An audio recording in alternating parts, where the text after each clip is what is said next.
Binisita po ni Pangulong Bongbong Marcos ang mga residenteng sinalanta ng Bagyong Tino sa lalawigan ng Cebu. Halos 140 na ang naitalang patay sa probinsya sa tala ng Office of Civil Defense. At para sa iba pang detalye live mula sa Liloan, Cebu, nandun po sa frontline ng balita si Dave Abuel. Dave, kamusta ang naging pagbisita dyan ng Pangulong Marcos? At nakikita ko parang maaraw na, no? Mailiwalas na ang panahon dyan.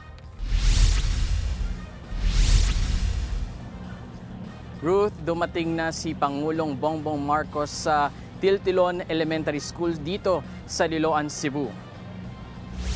Dito nanunuluyan ng higit 120 pamilyang lumikas dahil sa Bagyong Tino. Kasama niyang bumisita sina Public Works Secretary Vince Dizon, Social Welfare Secretary Rex Gatchalian at iba pang mga opisyal.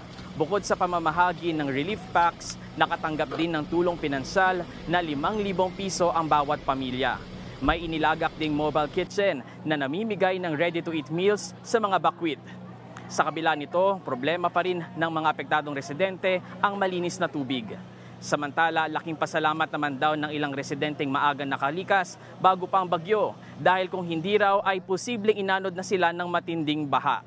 Sa third floor daw ng eskwelahan sila na natili noong kataasan ng baha. Ruth, bandang alauna nang umalis dito sa evacuation center ang Pangulo. Inaasahang iikot o pupuntahan pa ng Pangulo ang iba pang lugar dito sa Cebu na sinalanta ng bagyo. Yan muna ang latest. Balik sa iyo, Ruth. Yan po ang Express Report ni Dave Abuel. Mga kapatid, Ruth Cabal po para sa mabilis na pasada ng mga balitang dapat niyong malaman, mag-follow at mag-subscribe sa social media pages ng News 5.